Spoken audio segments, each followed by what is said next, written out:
So I never expected to be posting something like this, but life just went completely sideways on me and I need to get this off my chest because it's been eating me alive. Last year, I got offered this crazy good opportunity to work as a crane operator on this major construction project in Berlin. The money was insane compared to what I was making in the States, like almost double. And they needed someone with my certification for specialized loads. It was supposed to be a 6-month contract, and Cindy, my wife of almost 10 years, was all for it since we'd been talking about renovating our house and maybe starting a family soon after I got back. The first 2 months went great. I'd video call with Cindy almost every night. The guys on the crew were decent even with the language barrier, and I was sending most of my paycheck home to our joint account. Then, on a Tuesday morning in February, everything changed. We were lifting this massive steel support beam when one of the cables snapped. I still remember the sound, this horrible metallic screech, and then just nothing. Woke up in a German hospital with doctors telling me in broken English that the beam had crushed my spine. They'd done emergency surgery, but the prognosis was shit.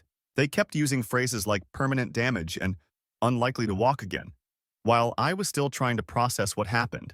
My phone had been destroyed in the accident, and the hospital's international calling system was complicated as hell. I eventually managed to get a message to Cindy through my employer's HR department, but communication was spotty at best. For the next 3.5 months, I was stuck in that hospital bed, couldn't move my legs, needed help with everything, and was in pain constantly. The physical therapy was brutal. These German therapists don't mess around. I'd try to call Cindy whenever I could, but with the time difference and her busy schedule, her words, we only connected maybe once a week and the calls got shorter and shorter. But here's the thing. I'm stubborn as hell. The doctor said I wouldn't walk for at least 8 months if ever. I decided that was bullshit and pushed myself through every excruciating therapy session. By month 4, I could stand with support. By month 5, I could take a few steps with a walker. The doctors called it remarkable progress. I called it pure fucking determination. I didn't tell Cindy how well I was doing. I had this idea forming to surprise her on our 10th anniversary, which was coming up in June. She seemed distant on our calls, but I figured it was just stress in the situation. She mentioned something about planning a small get-together for our anniversary since I wouldn't be there, and I thought perfect. I'd show up and surprise everyone. I got discharged 2 weeks earlier than the latest estimate. I was still using a cane and had a back brace, but I could walk. The company arranged my flight home as part of my medical leave package, and I splurged on a bouquet of those yellow roses Cindy's always loved since we started dating. When the taxi dropped me at our house around 7 p.m. on our anniversary, I was confused by all the cars parked outside. This didn't look like a small get-together. There were at least 10 vehicles, including my former best friend Mark's black pickup and my coworker Bob's silver Subaru. Music was blasting from inside, and I could hear laughter. I figured maybe she'd planned a bigger party than she let on, which was weird because Cindy usually hates big gatherings. I made my way slowly up the walkway, leaning heavily on my cane, excited but also weirdly nervous. The front door was unlocked. Nobody heard me come in over the music. And that's when I saw it. A huge banner stretched across our living room wall.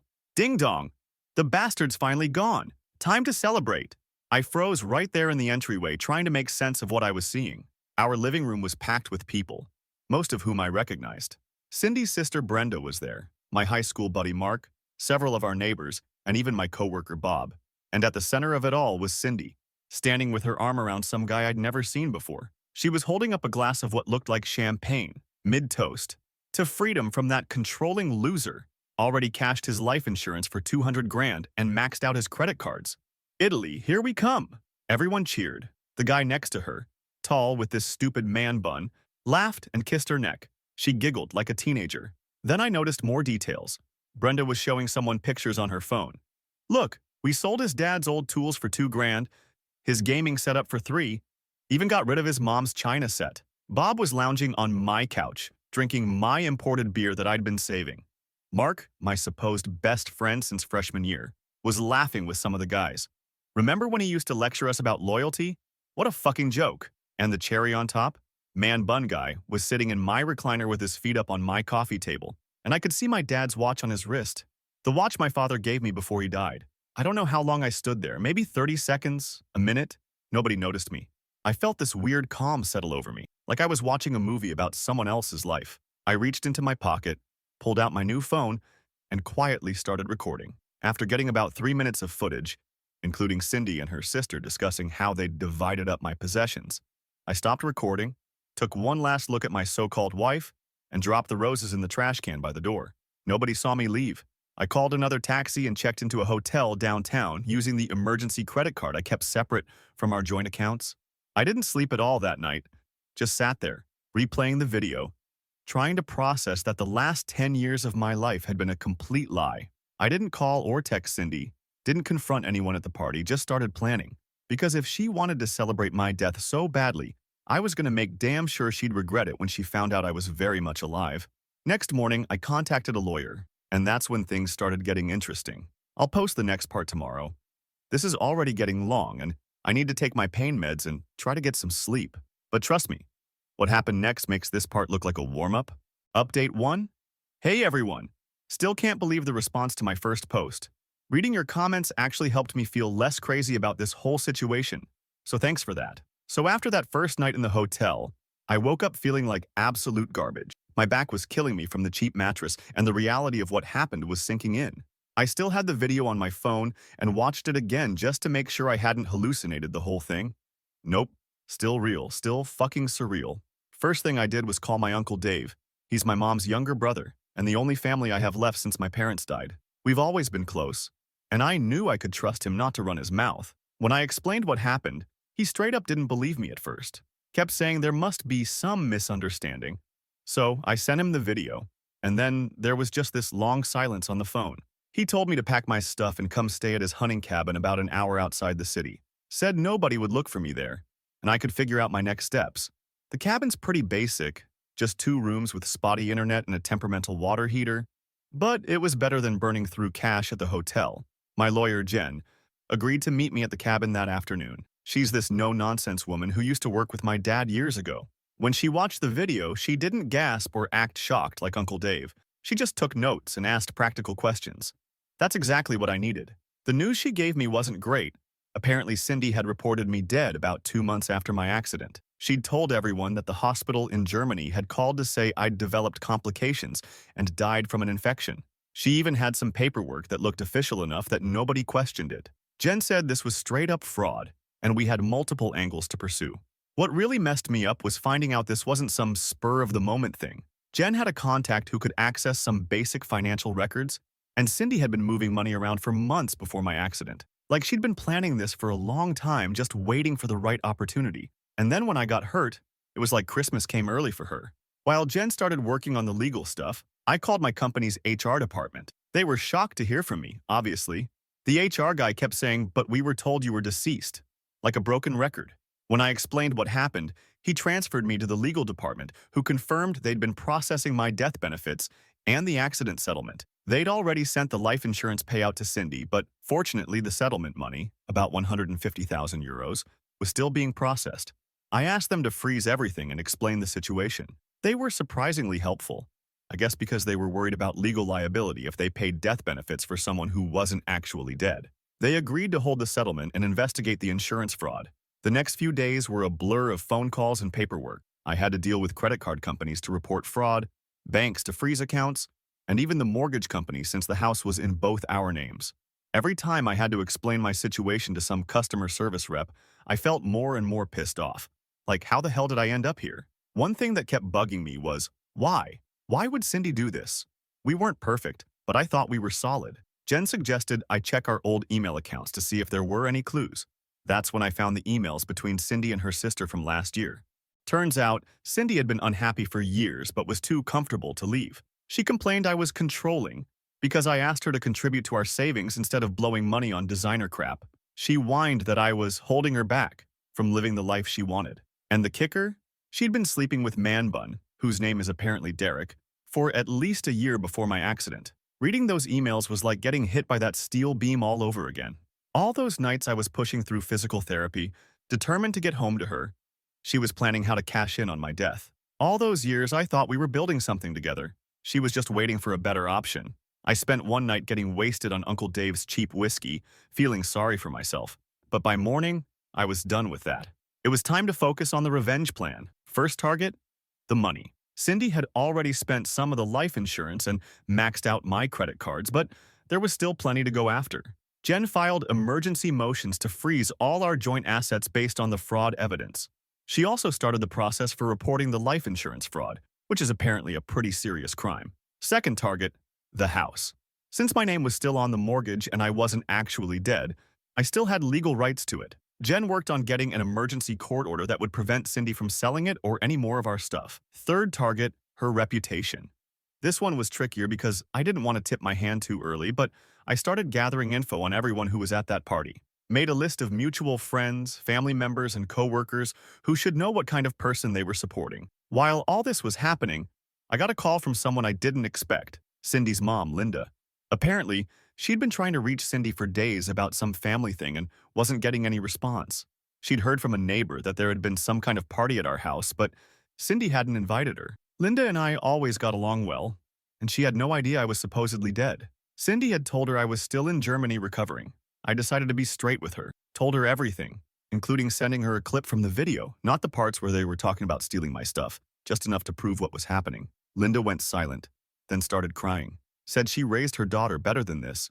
Then she got angry, not at me, but at Cindy. Told me she'd always worried about Cindy's entitled attitude and how she never seemed satisfied with what she had. Linda became an unexpected ally. She gave me info about where Cindy and Derek might be staying. Apparently, they'd been crashing at Derek's buddy's place while planning their Italy trip, and some insights into what Cindy's weak points were. Most importantly, she agreed not to tell Cindy she'd talk to me. Having her mom on my side felt like a small win in a sea of losses. Everything was set for phase 1 of the revenge plan. Jen filed all the necessary paperwork on a Thursday morning. By Thursday afternoon, Cindy's bank cards would stop working. The insurance company would be contacting her about the fraud investigation. And the cherry on top? Jen arranged for Cindy to be served with divorce papers at her workplace, a small boutique where she'd been trying to maintain the grieving widow image. I was at Uncle Dave's cabin when the first text came through that evening. It was from Cindy. Who the fuck is telling people you're alive? My cards aren't working and some asshole just served me papers at work. I didn't respond, just watched as more texts flooded in, getting increasingly desperate and angry. After about 20 messages with no response from me, she tried calling. I let it go to voicemail. Her voicemail was a mix of rage and panic. Travis, if this is some kind of sick joke, it's not funny. I don't know who's pretending to be you, but they're ruining everything. Call me back right now. She still didn't get it. She thought someone was impersonating me. The reality hadn't hit her yet. I decided to fix that. I took a selfie, me holding up that day's newspaper, looking very much alive despite the cane and back brace, and sent it to her with just 3 words. Surprise? I'm back? Then I turned off my phone and went to bed. Tomorrow was going to be interesting. Update 2. Sorry for the delay between updates. The last few weeks have been absolute chaos, but the kind of chaos I'm starting to enjoy. Wanted to get this down while everything's still fresh. When I woke up the morning after sending Cindy that selfie, my phone had 37 missed calls and over 50 texts. Most were from Cindy, going from angry to panicked to weirdly sweet as the night went on. The last few were straight up begging me to respond, saying we needed to talk and that there was an explanation for everything. Yeah, right. I also had missed calls from Mark, Bob, Brenda, and a bunch of numbers I didn't recognize. Word was spreading fast. Good. Uncle Dave made us coffee while I scrolled through the messages. The most interesting ones were from Derek, Man Bun, who apparently got my number from Cindy. His first text was all tough guy shit about how I needed to back off and let Cindy move on with her life. By his 5th message, he was offering to return some things that might have accidentally ended up with him. Funny how quickly people fold when money's involved. I decided to ignore everyone except Cindy. I sent her one message, meeting at the house, 3 p.m. Come alone or don't come at all. Then I turned my phone off again. Jen thought meeting Cindy was a bad idea, but I needed to see her face when she realized exactly how fucked she was. Uncle Dave insisted on driving me there. His exact words were, "I'm not letting you face that snake alone," which honestly made me feel a little better about humanity after all the betrayal. We got to the house early and went in using my keys, which still worked since I was, not actually dead. The place was a mess. Empty bottles everywhere, dirty dishes piled up, and a lot of my stuff just gone. The TV, my gaming setup, most of my clothes. Even the framed photo of my parents from their wedding day was missing from the mantel. Cindy showed up 10 minutes late, looking like she'd been crying all night. Her makeup was smeared, hair thrown into a messy bun. When she saw me standing in our living room, she froze in the doorway. For a second, neither of us said anything. Then she launched into this rehearsed-sounding speech about how she thought I was really dead, how the hospital had called her, how she'd been grieving and just needed some way to cope with the loss. I let her ramble for about 2 minutes before I held up my phone and played a clip from the video. The one where she's talking about cashing in my life insurance and maxing out my credit cards for her Italy trip. Her face went white. She switched tactics immediately, started crying, saying she'd been depressed for years in our marriage, that I was controlling and never let her live her life. Said the money stuff was just her way of finally breaking free. Claimed she was planning to pay it all back eventually. I asked her if selling my dad's tools and my mom's china set was also part of her breaking free plan. She didn't have an answer for that. That's when I laid it all out for her. The insurance fraud investigation, the credit card fraud reports, the freezing of our assets, the divorce proceedings that were already underway. I told her she had two options: cooperate and face the consequences with some dignity, or fight me and end up with nothing while possibly facing criminal charges. She did not take it well, started screaming that I was ruining her life, that I had no right to come back after she'd finally found happiness. Then she tried to slap me. Uncle Dave, who had been quietly watching from the kitchen doorway, stepped in and caught her wrist before she could make contact. Cindy looked like she'd seen a ghost when she realized we weren't alone. Uncle Dave just calmly told her that if she tried to lay a hand on me again, especially given my medical condition, he'd be happy to testify about it in court. She backed off. Before leaving, I told her she had 48 hours to return my dad's watch and anything else of sentimental value, or I'd be adding theft to the list of charges Jen was building. She just glared at me as we walked out. The next phase of the plan was dealing with the so-called friends who'd celebrated my death. Mark was first on my list. I texted him asking to meet at this diner we used to go to after football games in high school. He agreed immediately, probably thinking he could smooth things over. When I got there, he was already waiting in a booth, looking nervous. As soon as I sat down, he launched into this big apology about how he was just there to support Cindy and had no idea what the party was really about. I pulled out my phone, played the clip of him laughing about my lectures on loyalty, and watched his face fall. What followed was probably the most honest conversation Mark and I had ever had. He admitted he'd always been jealous of me. My stable job, my house, my seemingly perfect marriage. Said Cindy had been complaining about me to him for years, making me sound like some controlling asshole. He'd started to believe it, and when she told everyone I was dead, part of him was almost relieved that he wouldn't have to live in my shadow anymore. I told him I didn't care about his insecurities. What I cared about was 15 years of friendship that meant so little to him that he'd laugh about my death while drinking my beer in my house. I left him sitting there with the check and a whole lot to think about. Bob was next. I didn't bother meeting him in person, just forwarded the video clip of him at the party to his wife and our old supervisor. Last I heard, he's sleeping on his brother's couch and looking for a new job after his wife threw him out. Meanwhile, the legal stuff was moving faster than expected. The life insurance company launched a full investigation after Jen sent them the video evidence. They froze the remaining funds and started the process to recover what had already been spent. The credit card companies were also cooperating, reversing the charges Cindy had made after she reported me dead. The real breakthrough came when Linda, Cindy's mom, called me. She'd confronted Cindy about everything and gotten the full story. Turns out Cindy had been planning to leave me for over a year. She and Derek had this fantasy about living some Instagram-perfect life in Europe, but neither of them had the money for it. When I took the job in Berlin, she saw an opportunity. If something happened to me overseas, it would be easier to fake my death without too many questions. Linda was devastated. She told me Cindy had always been the type to want what she didn't have, always chasing the next thing that would finally make her happy. But she never expected her daughter to go this far. With Linda's help, I managed to track down most of my family heirlooms. She knew which of Cindy's friends had bought what, and she wasn't above using a mother's guilt trip to get them to return the items. By the end of the week, I had my dad's tools back, most of my mom's china, 2 plates were broken, and even the wedding photo that had disappeared from the mantle. The only thing still missing was my dad's watch. Derek was proving harder to deal with than expected. He refused to return my calls or texts, and apparently told his work he was working remotely so I couldn't confront him there. Cindy had moved into his apartment after our confrontation, and they weren't answering the door when I went by. I was getting frustrated until I remembered something from the party video. Derek had been bragging to someone about his new job at some tech startup.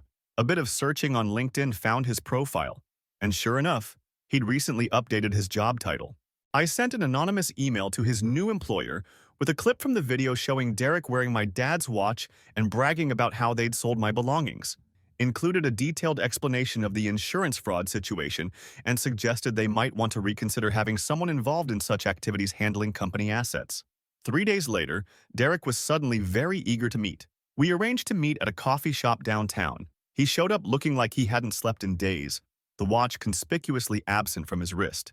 He handed me a small box without saying anything. Inside was my dad's watch, looking a bit scuffed but intact. When I asked about the scratches, he muttered something about trying to resize it. I could have let it go there, but I wanted him to understand exactly what he'd been part of. I told him about my dad, how he'd worked 2 jobs most of his life to give me opportunities he never had, how that watch was the only thing of value he ever owned, and how he'd given it to me the week before he died from the cancer he'd been hiding because he didn't want me worrying about him during my first year of college. Derek looked genuinely uncomfortable, said he didn't know the story behind the watch. I told him that was exactly the point. He and Cindy had been treating my life like a garage sale, taking and selling things without any regard for what they might mean. He didn't have much to say after that. As he was leaving, he paused and asked if Cindy knew I was meeting him. I said no. He nodded and said, "She's not who you think she is, man. Or maybe she is. And I just didn't want to see it." Then he told me she'd been talking about the life insurance money being their fresh start, even before my accident. Said it was supposed to be a joke, but looking back, maybe it wasn't. That conversation left me feeling strange, angry still, but also weirdly relieved, like I'd dodged a bullet even though it felt like I'd been hit by one. The next day, things took an unexpected turn. I got a call from the insurance investigator handling my case.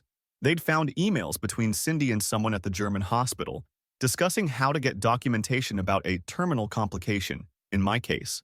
They were looking into whether someone at the hospital had been bribed to provide false documentation. This was bigger than I expected. If Cindy had actually bribed someone to falsify medical records, she could be facing serious criminal charges, not just civil penalties. I was still processing this when I got a text from an unknown number. It was a photo of my house, with all my stuff piled on the front lawn, some of it clearly damaged. The caption read, "If I'm going down, I'm taking everything you care about with me." Cindy had finally snapped, and now I had to decide how far I was willing to go with this revenge. Final update. First, thanks for all the support on my previous posts. Sometimes I reread your comments when things get rough, and it helps to know I'm not crazy for feeling this way.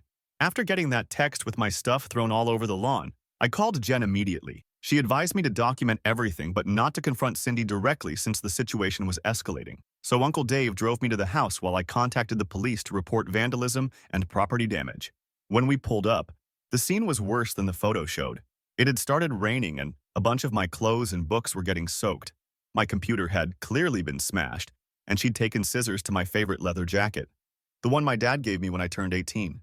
There was even a half-empty bottle of wine on the front steps like she'd been drinking while destroying my stuff. What the photo didn't show was Cindy herself, sitting on the porch swing, looking like she was waiting for me. As soon as I got out of the car, she started yelling that this was what I deserved for ruining her life after she'd wasted 10 years with me. The neighbors were watching from their windows and porches by this point.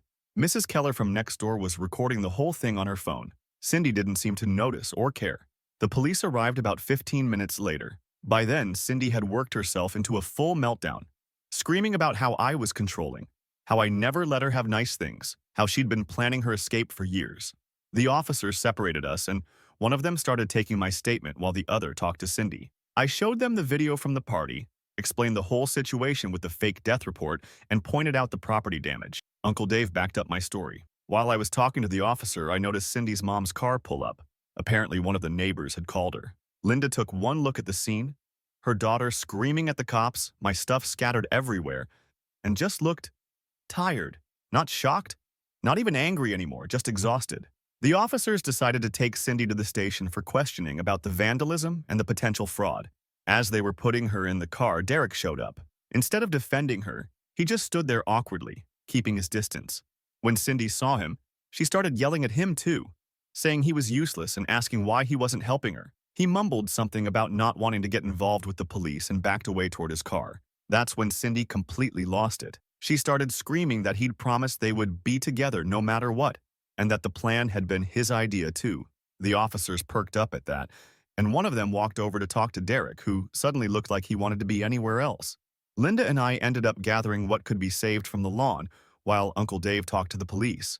She didn't say much, just helped me sort through the mess, setting aside things that might be salvageable. When we found the photo album from my parents' wedding that had been ripped apart, she actually started crying, said she'd never understood what her daughter had become.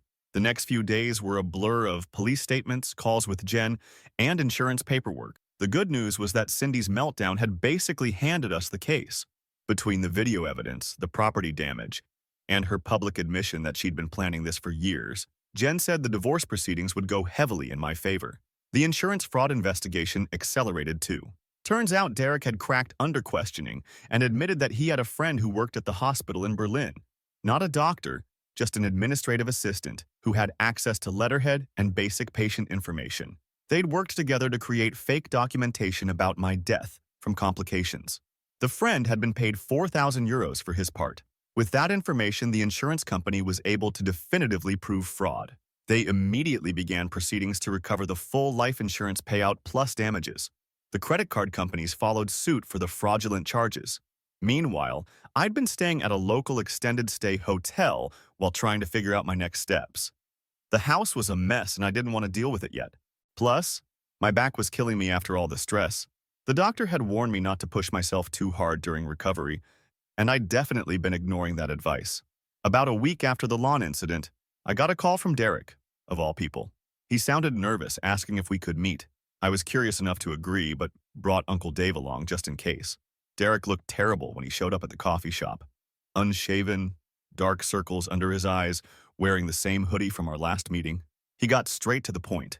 He was facing potential charges for his role in the insurance fraud, had lost his job after my email to his boss, and Cindy had completely turned on him, claiming the whole thing was his idea. I didn't feel sorry for him, but I was interested in what he had to say. He slid a USB drive across the table and said it contained all the emails and texts between him and Cindy, going back to when they first started seeing each other. Said he'd kept them as a sort of insurance policy because deep down, he never fully trusted her. The drive turned out to be a goldmine for our case. There were messages from over a year ago where Cindy talked about wanting to escape our marriage but not wanting to walk away empty-handed. Messages about how she deserved the house and savings since she'd put up with me for so long. Even messages from right after my accident where she called it perfect timing and discussed how to make sure I didn't come back. Jen was thrilled. This was exactly what we needed to counter any sympathy play Cindy might try in court. Derek had effectively handed us the case in exchange for me putting in a good word with the prosecutor about his cooperation. I agreed to talk to them but made no promises about the outcome. He'd still participated in fraud after all. The most surprising turn came from Mark. He showed up at my hotel one evening unannounced, looking awkward and holding a six-pack of my favorite beer. Said he'd been doing a lot of thinking since our conversation at the diner. He admitted he'd been a shitty friend, letting his jealousy color how he saw me and our friendship. Said he'd started to notice Cindy's manipulative behavior years ago, but had ignored it because part of him enjoyed seeing cracks in my perfect life. We talked for hours that night, not as the friends we used to be, but as two people trying to understand how things had gone so wrong. He told me Cindy had been gradually turning our friend group against me for years. Little comments here and there about how controlling I was, how I never let her have fun, how I made her ask permission to spend her own money. None of it was true, but she'd built this narrative so gradually that people started seeing everything I did through that lens. By the end of the night, I wouldn't say we were friends again, but there was at least an understanding. He promised to set the record straight with our mutual friends about what really happened. I told him I appreciated that, but I wasn't sure I wanted those people in my life anymore anyway. The legal proceedings moved surprisingly quickly after that. With overwhelming evidence of fraud and Derek's testimony, Cindy was facing both civil and criminal charges. The divorce was finalized in record time, with the judge awarding me the house and ordering Cindy to repay what she'd taken from the insurance payout, plus damages. Cindy herself seemed to deflate as the reality of her situation set in. By the final court appearance, she wasn't the defiant, angry woman from the lawn incident. She looked small and tired, avoiding eye contact with everyone, including her mother.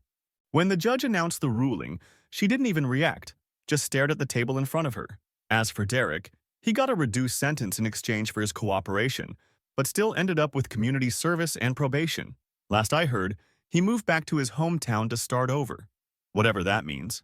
It's been 3 months since everything went down. I'm back in the house, which feels both familiar and strange at the same time. I've replaced what needed replacing and repainted the walls to get rid of the memories. My back is better, not perfect, but I can move around without the cane most days. The settlement from the accident finally came through, which helped with the medical bills and getting back on my feet financially. The insurance company recovered most of the money Cindy had spent, though I'm still fighting with them over some details. Linda stops by sometimes. We have an odd sort of friendship now, both betrayed by the same person we loved. She brings homemade food and asks about my recovery, and I pretend not to notice when she cries looking at old family photos. She told me Cindy is staying with a cousin in another state trying to rebuild her life after everything. I don't ask for details. Uncle Dave keeps telling me I should date again, that I'm too young to be a hermit. Maybe eventually. Right now, I'm focused on rebuilding my life on my terms. I've started renovating the house the way I always wanted to, turning the spare bedroom into a proper home gym for my physical therapy.